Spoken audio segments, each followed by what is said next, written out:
Bonjour à vous, chère communauté, j'espère que vous allez bien. Aujourd'hui, nous allons parler de sexualité, infertilité et travail. Il ne sera pas question ici de parler d'harcèlement sexuel. Bien sûr, nous combattons ce genre de pratiques, les promotions canapé, les personnes qui utilisent leur pouvoir, leur autorité pour assouvir leurs besoins sur leurs employés.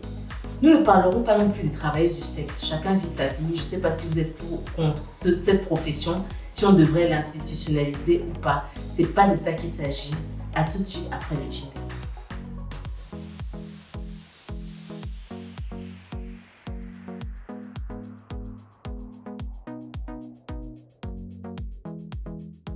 Sexualité et travail. Quelle est l'influence du travail sur la sexualité?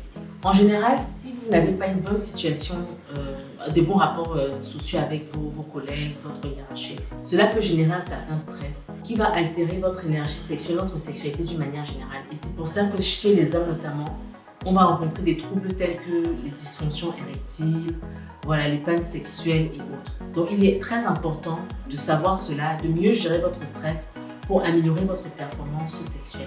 Une étude américaine a été faite en 2017 et il s'agissait en fait d'étudier ça de 150 couples mariés, j'ai bien dit mariés, et de leur proposer un questionnaire pour évaluer en fait leur vie sexuelle et leur travail.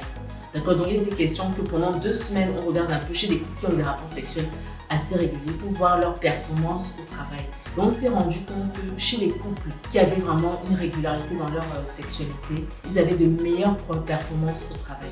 Donc, si on devait parler de l'influence de la sexualité sur le travail, une très bonne sexualité va améliorer votre performance au travail. Donc, vous savez ce qu'il faut faire. Cependant, il y a un autre problème qui persiste, il s'agit de l'infertilité. Et je parlerai ici de l'infertilité secondaire, donc une infertilité pour laquelle il y a des causes qui sont bien définies. Sachez que votre lieu de travail, si vous ne savez pas bien gérer certaines situations, ou bien si vous n'êtes pas bien informé, peut favoriser soit votre infertilité, soit votre hypofertilité, que vous soyez homme ou femme.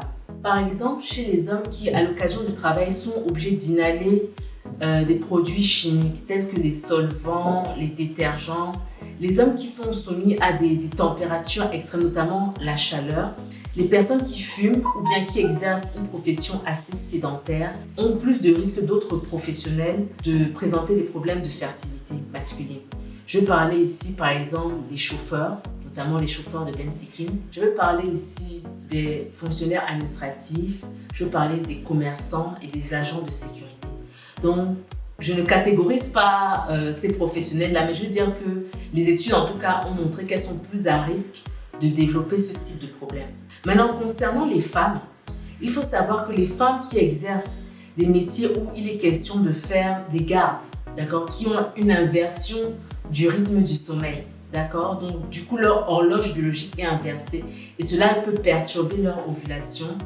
Les femmes qui doivent notamment porter des charges lourdes ou encore les professionnels qui doivent avoir une station prolongée, ces femmes-là aussi vont voir le nombre de leurs ovules diminuer et présenter plus tard des problèmes soit d'hypofertilité, soit carrément d'infertilité. Donc il s'agit du travail de nuit, c'est notamment le personnel médical, les infirmières. Donc, beaucoup d'études d'ailleurs ont été faites chez les infirmières, mais bien sûr toutes ces personnes, comme je disais, qui portent des charges lourdes. Donc voilà, alors comment prendre en charge cela?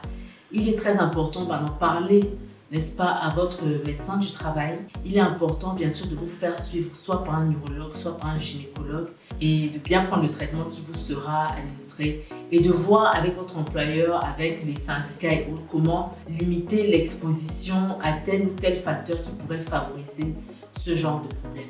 J'espère que vous avez aimé cette vidéo. Likez, commentez, partagez.